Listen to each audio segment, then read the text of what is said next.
Assalamualaikum warahmatullahi wabarakatuh. Berjumpa lagi di channel ini, kita akan membahas berita-berita terbaru, terkini, dan terupdate.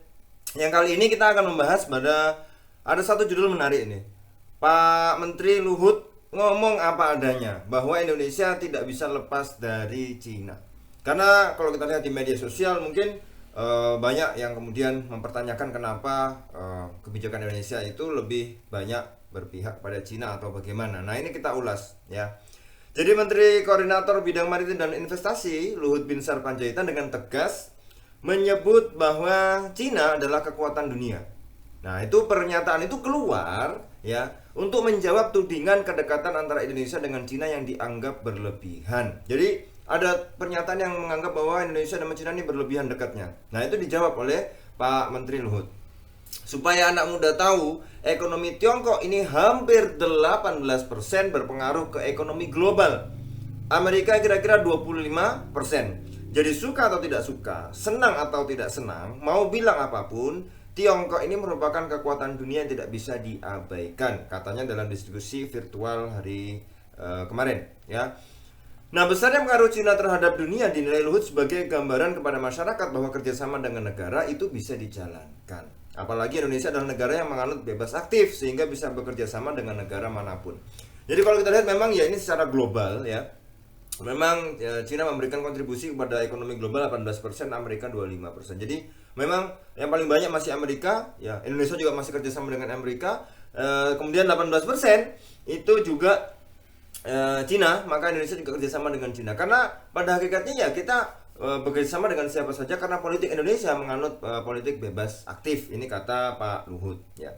Jadi tidak bisa kita musuhin satu negara maunya sama ini saja dan juga tidak ada alasan kita untuk bermusuhan. Karena memang tidak ada masalah, tidak ada problem. Jadi kalau itu kerjasamanya menguntungkan, why not gitu loh. Kenapa tidak? Menurut Pak Luhut seperti itu ya. Selama ini ada anggapan Pak Luhut begitu berlebihan menjalin kerjasama dengan Cina. Apalagi Pak Luhut termasuk yang menyambut positif rencana kedatangan 500 warga negara asing Cina ke Indonesia beberapa waktu yang lalu. Nah, kita harus lihatnya secara jelas. Kita harus melihatnya secara proporsional. Jadi memang Cina ini kekuatan dunia nomor 2 sekarang ya. Dan ketika ada banyak kerjasama yang kita kerjakan ya, kita kerjasama antara Indonesia dan Cina yang kita kerjakan ini ya, dan itu melihat bahwa banyak yang kemudian kok terlalu dekat gitu, sampai 500 warga negara asing ya, Cina itu ke Indonesia itu disambut positif oleh Pak Luhut. Jawabannya kalau kita lihat seperti ini ya. Jadi jubir Menteri Koordinator Bidang Kemaritiman dan Investasi Jody Mahardi mengklaim kehadiran banyaknya TKA atau tenaga kerja asing ke Indonesia untuk membantu percepatan pembangunan. Ia membantah kehadiran TKA untuk menggeser posisi tenaga kerja dari dalam negeri. Saya akan bicara apa adanya, katanya. Ya. Rencana kehadiran 500 tenaga kerja asing Cina sekitar akhir Juni atau awal Juli adalah untuk mempercepat pembangunan smelter dengan teknologi RKEF dari Cina. Kita harus jujur bahwa dengan teknologi RKEF Cina mereka bisa bangun secara ekonomis cepat dan memiliki standar lingkungan yang baik, kata Jody dalam pernyataan resmi akhir Mei lalu. Ya. Jadi kalau menurut jubirnya Menko Menko Kemaritiman dan Investasi, bahwa memang ada yang mengharuskan 500 tenaga kerja ini untuk datang dan mempercepat pembangunan itu karena dengan teknologi RKEF itu bisa terselenggara secara cepat ya pembangunan smelter itu ya.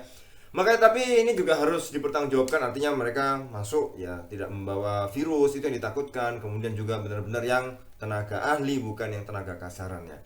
Jadi memang beberapa investasi kerjasama antara Indonesia dan Cina ya itu kemudian di berbagai daerah juga ada. Tapi ya memang harus dilihat secara utuh. Kalau katanya jubir tadi ya Pak Jody Mahardi dalam situs berita online mengatakan ya memang bahwa Cina ini memiliki teknologi yang kemudian bangunnya itu secara cepat ya, ekonomis, kemudian memiliki standar lingkungan yang baik. Itu positifnya yang kemudian bisa diungkapkan. Tetapi kalau kita lihat beredar kok banyak yang postingan kemudian kenapa kok tenaga asingnya dari Cina lagi. Nah, ini yang kemudian harus kita lihat secara global, secara menyeluruh bahwa memang Cina ini sedang ekspansi besar-besaran kepada seluruh negara. Jadi memang ya itulah ya, kalau memang kerjasama yang menguntungkan kenapa tidak gitu kan. Ya kita lihat secara jelas ya bagaimana ya, mudah-mudahan pemerintah bisa bisa memberikan yang terbaik untuk bangsa Indonesia dengan kerjasama dengan negara lain. Karena jadi jangan keburu terbawa dengan berita-berita yang miring, berita hoax. Dilihat dulu ya, rilis resmi dari pemerintah itu bagaimana. Oh ternyata seperti ini. Nah, pemerintah juga harus memberikan komunikasi yang baik kepada warganya. Jangan sampai berita-berita hoax ini porsinya itu lebih banyak daripada informasi dari pemerintah. Sehingga yang terjadi adalah kegagalan menerima suatu berita yang benar dari warga negara atau dari masyarakat Indonesia, sehingga yang terjadi adalah nyinyir, ada malah justru dikembangkan hoax itu. Nah, pemerintah juga harus aktif mensosialisasikan bentuk kerjasama investasi apa dengan negara manapun, sehingga warga negara bisa tahu oh ternyata untuk ini alasannya ini, maka keputusannya adalah yang diambil, kebijakannya adalah ini, masyarakat bisa tahu. Ya, maka kita doakan mudah-mudahan Indonesia menjadi maju lagi ya, menjadi lebih berkembang, dan mudah-mudahan semakin sukses dan masyarakat juga terkena imbasnya, semuanya juga menjadi maju, masyarakat yang maju. Terima kasih. Menjadi cerdas adalah pilihan. Wassalamualaikum warahmatullahi wabarakatuh.